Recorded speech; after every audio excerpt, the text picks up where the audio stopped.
Ladies and gentlemen, pay attention. This is your boy, the coach from the WWE. I would like to welcome you to the very first wrestling podcast in the world to take you on a weekly deep dive into classic matches along with legends of the squared circle. Enjoy the discussion. Enjoy the back and forth. There's so much to get into. Ladies and gentlemen, this is The Payoff.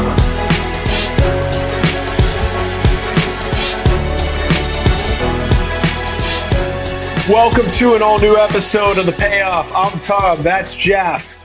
Jeff, Mankind, Undertaker. Tell us how you figured out that we're going to watch this match and where this fits in the history of this incredible rivalry. Probably we can talk about this. It'd be a good topic to talk about, but probably in the upper tier of all-time rivalries. Oh, yeah, absolutely. And this is one where it's very early in their feud. But even then, they still had a ton of matches before we get to this one that were great. And there's still a lot of great ones to come. And so, yeah, just wild. That's really what it boils down to. Well, good, man. I'm pumped to cover this one. Any reason in particular you wanted this one? It's just a Monday Night Raw. It's a Undertaker Mankind match. Nothing, no crazy reason or anything. Just why not? It seems like you went for a little bit of a December theme with some of these matches. Yeah, this one. Yeah, I always try. That's what I always go for is the time of year, and so we're kind of lined up with kind of what's happening and things like that. And so, why not? Cool, man. Well, I'm pumped to cover this one. I say we get right into the build. Oh, it's time for the build. All right, man. So Monday Night Raw. We're talking about this last week a little bit, and I want your take on it. But what's the difference that you see in the quality of wrestling in December of this year in the last few years under Triple H versus in this era, 96? Like, am I making that up, or is it really that big of a difference? Yeah, I do think there is. I think it's because you've got a bigger roster. The bench is a lot deeper. Like you can go a couple weeks without Roman Reigns and kind of seeing what's happening and still get a lot of stuff happening. Same way you can go, Cody doesn't have to be on every show and there's still a lot of storylines happening. There's a lot of but I say not behind the scenes, but like behind the action angles like two people standing, talking behind the promo that's happening backstage. And you're like, people catch that stuff. Like, they see the Wyatt symbol and it's all of a sudden it's like, oh, there's things happening. So I think it's because the bench is so deep that they can really do a ton more. Like they have so much more to offer that it doesn't have to be the same people always doing the same shit. It's, hey, we've got a lot of opportunity to do a lot of other stuff. Yep. So it's funny. 2 weeks ago, we covered a Sunday Night Heat that was an hour long and had 6 matches. This is a 2-hour Raw that has 4 matches. So yes. December 9th, 1996. We're in the New Haven Coliseum in New Haven, Connecticut. WWE champion Psycho Sid is going to defeat IC champion Triple H by countout in a non-title match. So we come out swinging with a champion versus champion match, which really we didn't do that often. Goldust is going to defeat Bart Gunn. Jesse James is going to defeat Bradshaw and Zebekiah in a 2-on-1 handicap match. And then the reason we're here, no holds barred, Undertaker and Mankind. So catch us up on where this fits in their storied rivalry. Yeah, we're going to, not a lot actually here. We'll just say that, this is December of 96. It was April of 96 where you had Mankind debuting, beating Bob Holly, and then immediately getting into the feud with The Undertaker. You had it was Good Friends, Better Enemies, that In Your House show. You had the Undertaker beating Mankind in a dark match. At SummerSlam, you had the Boiler Room Brawl. You had the Buried Alive match at In Your House 11. You had Survivor Series 1996. So they were pretty much every pay-per-view premium live event, these two were having a match. And so this is really just the kind of continuation of that, of like, we're on Raw and they're having a match that, like you said, is no holds barred at this point too. There's not. I say the build is just that these two were deep in a storyline with each other and having matches all the time. Like and they were good. Like this, it made sense from the story perspective of like they just kind of keep going at it because they were putting on great stuff, and so that's why we're getting this one. I don't like not a ton else to really get into. Yeah. I'm pumped to cover this one, man. A lot to cover. We are at the 37-minute mark of this particular Monday Night Raw, which is season 4, episode 48. Yep. Season 4, episode 48. Are you ready? Let's do this, man. All right. It's time Oh, it's time for the payoff.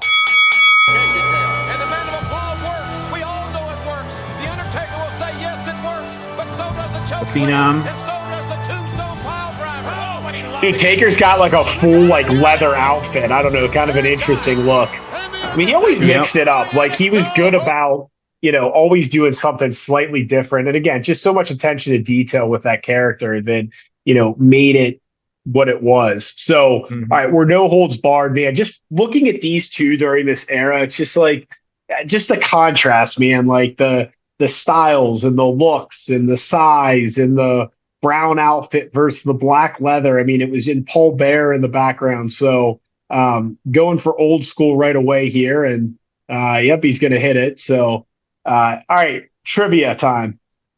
How many televised matches did these guys have? Oh, jeez. 250. I don't know. 29. Like, that's it? 29 televised matches. Yeah. So, the first one being in 1996, June 23rd, King of the Ring. So this would have been, man, it's just wild. Yeah. That seems so low. Yeah, well, that's still a lot, man. It's fair. Yeah. And keep in mind, Foley was pretty much retired by 2000. So, just wild though. That is. Yikes. Yeah. We got a commercial now during the match. Okay. I'm doing that. Yeah. Was that Classy Freddie Blassie? I think I saw. Yeah. Okay. So I was looking at, I was thinking about like where this fits in the all-time WWE rivalries. I just pulled up one list, and this particular list has Austin McMahon number 1. It has Austin Rock number 2. This feud is number 3. Hogan Savage is 4.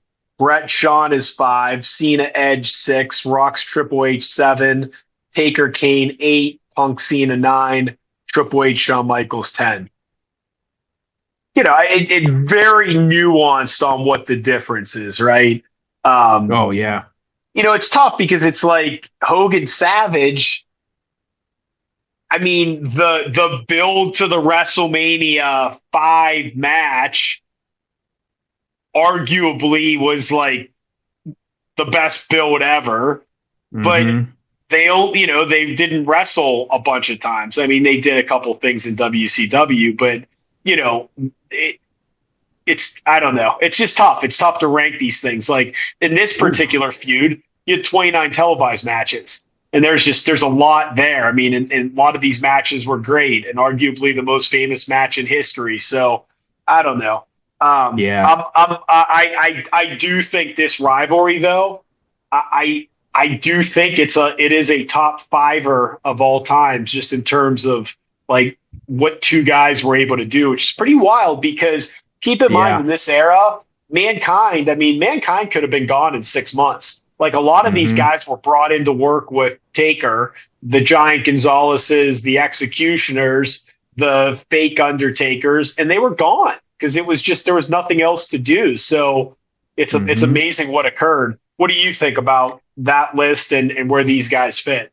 Yeah, it makes sense to me. I was just like, if it's funny, like how stiff they're working because he took the ring stairs to, normally they'd kind of angle it a little bit. He hit Foley's arm, like they showed the angle there where he hit him, and so I think that like put where you put the feud, like in regards to like where if I'm sitting on the couch, and a wrestling memory pops into my brain, it's probably these two. Like I think that you have to put them pretty high in regards to where they ranked at. Like, yeah, of course, Austin McMahon too. There might be a day where they pop in there as well. But these two guys, like, it's so much of wrestling, and we always go back to the Hell in a Cell moment. Like, so much of wrestling, it was ingrained and built into our brains with these two guys. Like, and so, yeah, I don't have a problem with that. Like I said, I will always watch a match between these two because I think they just had that chemistry too. Like, it just kind of makes sense. So, really good to see. Yeah.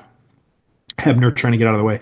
I did see one comment. What are your thoughts? And it's been a couple weeks now since I saw it, but they were saying that there is no point or there's currently no intention of taking the belt off of Cody anytime soon. Smart move. Like, I feel like the big titles are staying put a little bit longer versus the undercard titles. Like, what are you thinking?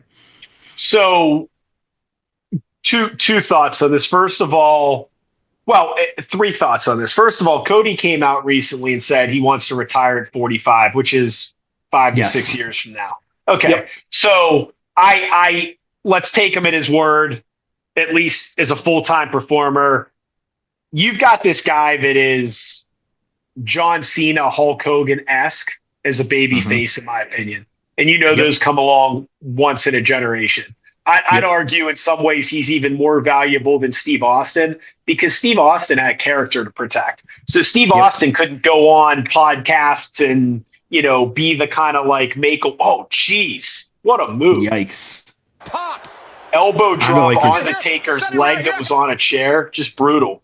So Cody's in this like rarefied air of like baby face that can do Make-A-Wish and the Today Show and ESPN and again, I just there's a handful of those in the history of the company. So I think you got to ride this thing till the wheels come off. And if you only have 5 years, I'd keep him champion for a long time. I'd sell as much merch as you can. Yep. What I would consider doing is when it starts to feel stale is when I would turn him heel and I would see how long of a heel run we could get out of him. Let me use the Breaking Bad analogy of, Walter White, and this was I read this somewhere, so I don't know if it's completely accurate, but let's say it is, where Walter White was the first character in the history of television to start off as a good guy and become a bad guy. Yeah.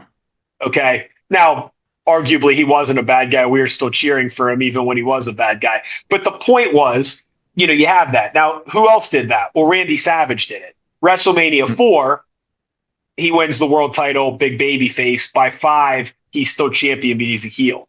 That's what I would consider doing with Cody Rhodes, is if this baby face thing becomes stale, then I would have the fans turn on him very subtly. So I'd start to be a little, it's the Bret Hart thing, right? Where in this era of the match we're watching right now, he just started whining, becoming a little bitch. Now, arguably, that was his actual personality coming out, but he started to whine and have all these grievances. So that's something I would consider. So I'd keep the title on him for a long time. I think you need to get the most out of him as you can over the next 5 to 6 years. And I think that potentially instead of taking the title off him, you turn him heel. Unless you feel like, hey, it's kind of the Cena thing where we just need to keep him a baby face. What do you think? Yeah, don't disagree. Like, I think back to your point, you were talking about like some of these guys protecting their character and kind of what they're doing. And I feel like even, I'm sure you've seen the clips of Undertaker, like the podcast, him doing the podcast and stuff like that. And I feel like even that kind of, I don't want to watch those. It really breaks the character for me in a lot of ways. And so, and I wish that Like, I get it. Like, it's something you can do after the fact, keeps him tied to it and everything. But like you said, like kind of the good guy going to, being a bad guy. I just feel like well, there's a lot of wrestling stories I want to hear. I don't want to hear those. I'm in a really weird place with that, like that kind of stuff. And so, he's got the mandible claw locked in at this point. Yeah. Been a hard match, been a stiff match too. So yeah. The Undertaker's going down, and Mankind's, we thought his right hand may be cracked or broken. 96 was a sneaky good era, like for matches. You had Iron Man, Shawn and Brett. You had the Shawn Michaels Mankind match, Boiler Room Brawl, Brett and Stone Cold at Survivor Series, Shawn and Diesel in that No Holds Barred match, Taker Mankind Buried Alive, Michaels Owen in that February match before he won the world title, Brett and Bulldog in that Bloody in Your House match. It's Bulldog, Shawn Michaels. and Mankind. Yeah, it's Shawn and Mankind. Yeah, Yep. all kinds. You said Brett and Austin, of course. Yeah. So there were just a lot of Shawn and Diesel. Yep. Like, So a lot of good matches in this era. Yep. 7-2, I did not point out at the start of this too. Paul Bearer is actually aligned with Mankind during this match too. Just kind of one of those random things. He'll end up back with Undertaker, as we know, but yeah, for this one right here, he is paired up with. Here comes the tombstone. Yeah.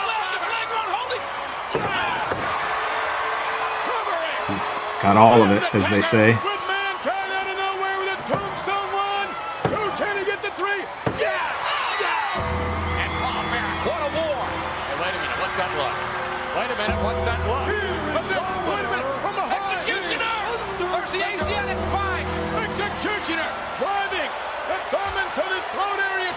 Oh, I didn't know that Solo Sikoa's spike was inspired from the Executioner. Who would have thought? I know, I had that same thought.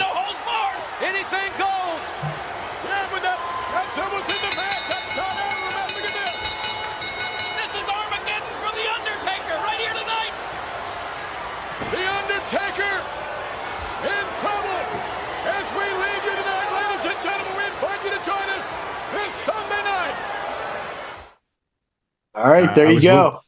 I was curious, because I know you are too, the Undertaker Executioner match that took place under Armageddon rules was actually 2.5 stars. Who would have thunk? Yeah, I heard it wasn't pretty. All right, let's get to the aftermath. It's time for the aftermath. All right, what'd you think? It was good. Not what we were used to between these two, but I think for closing out a Monday Night Raw, it was it was still good. Yeah. That's kind of how I feel. I mean, I liked it. It was a fun match. Pretty good TV match. I don't know. I mean, these guys may have had a bad match, but most of them were pretty darn good. And again, it's a Raw match, so I was happy with it.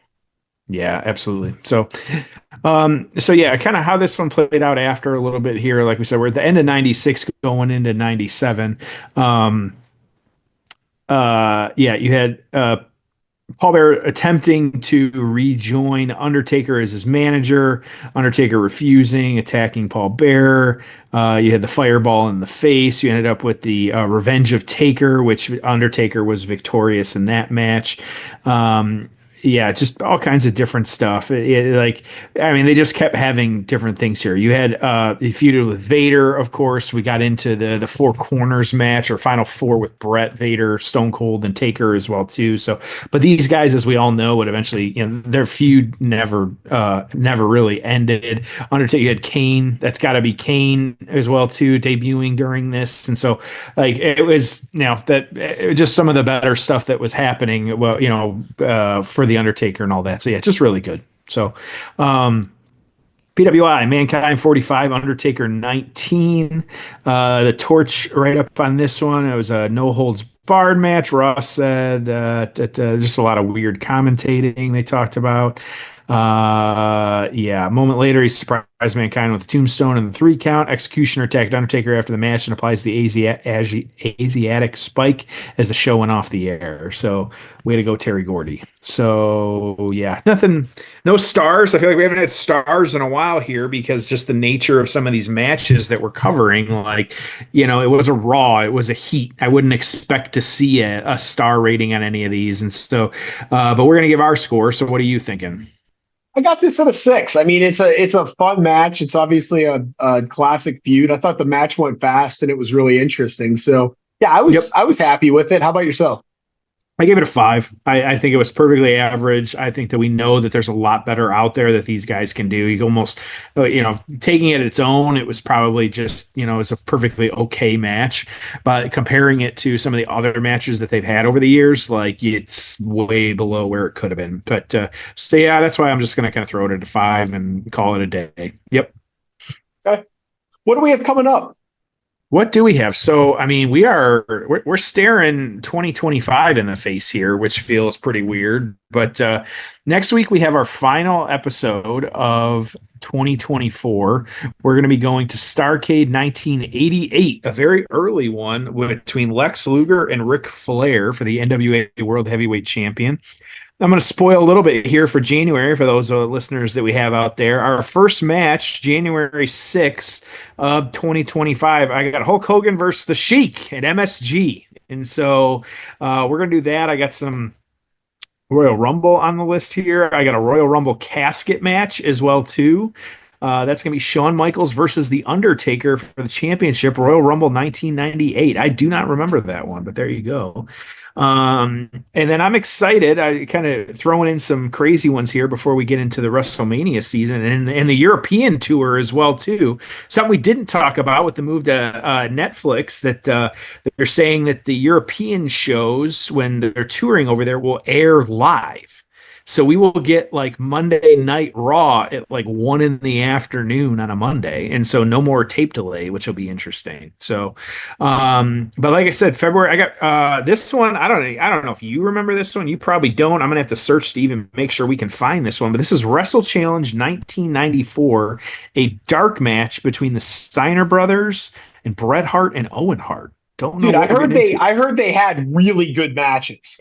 Yeah, so I had to make sure to get that. I have the halftime heat to celebrate the Super Bowl. Us Americans love our football, so we're going to halftime heat it up and Mankind and The Rock. And so, we're just at that point we're practically on the recently announced Elimination Chamber in March, but then we're getting to be on the road to WrestleMania at that point. Yep.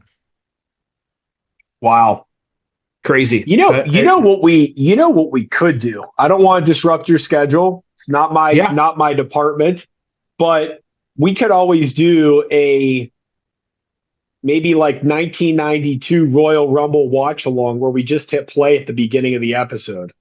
That I know you and I in our frat guy backgrounds, I know we both had some, I'll just say some copies of some old Rumbles and WrestleMania that might have been floating around. No matter how we got them is irrelevant, but that was quite the common occurrence in the living room of the fraternity house of just throwing on see who comes out, and watch a Royal Rumble. So that could be we could squeeze that in somewhere and find a pretty good one here. Yeah, absolutely.